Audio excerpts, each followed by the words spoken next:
Daily Flash. I'm Riesa, Pascal. And I'm Andrea Jackson, and this is Daily Flash, your source for trending news and entertainment. So happy you're joining us. Now, I don't know about you, but I'm pretty hungry. You hungry right now? Oh yeah, Thinking about food.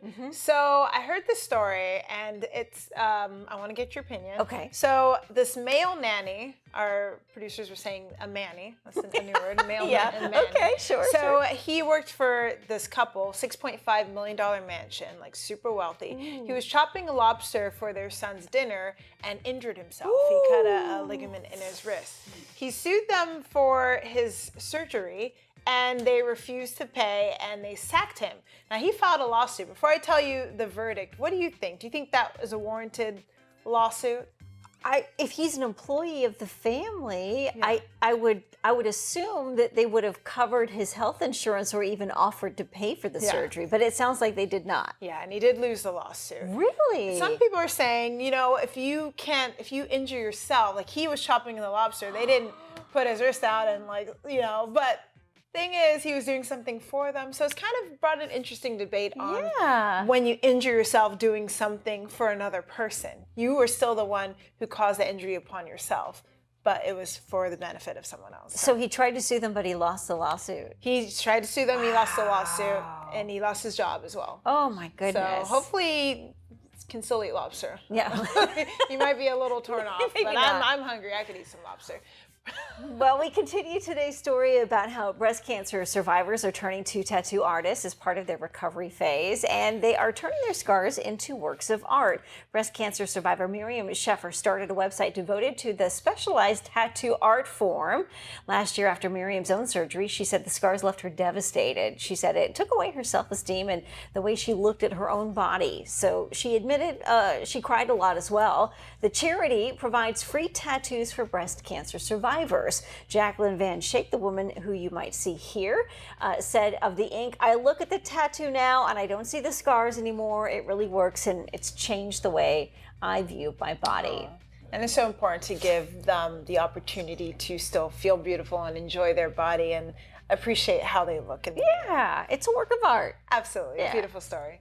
Well, we keep the positive stories going today on Daily Flash because researchers in Germany have announced a 53-year-old man has been cured of HIV, making him the 5th person to have no detectable signs of the deadly virus after previously testing positive. The doctor who presented the details of the case said, quote, "It's a cure and not just a long-term remission."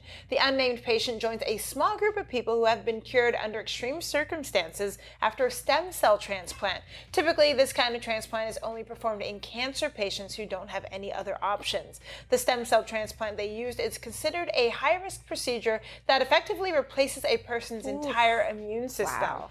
Very high risk, as you can imagine, but in this case, it worked. They've been cured of an incurable disease, and I personally think it's really exciting to think about what the future of this technology could hold for other diseases and people who are suffering from that. So many people look at stem cell therapy and stem cell replacement as something that could be a cure-all for a number of different ailments. So it'll be fascinating to see where this could take us in other directions. Maybe we'll eventually find a cure for cancer and all of this too. I'm hopeful for that. Yeah.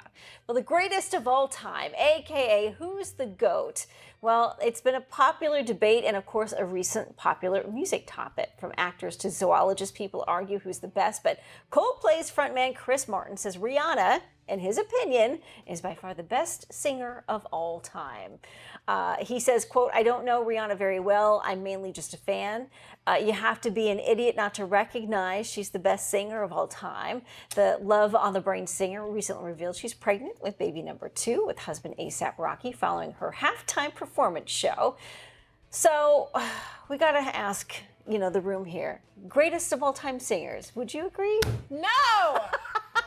No, Michael Jackson! Chris Martin, what are you doing? Yeah. We're getting to Whitney from the producer Whitney, room. yeah. Anyone else? You guys, we heard Michael. We got 2 for Michael. Jackson, yeah. Come on, who else? I know you listen to music. Name someone.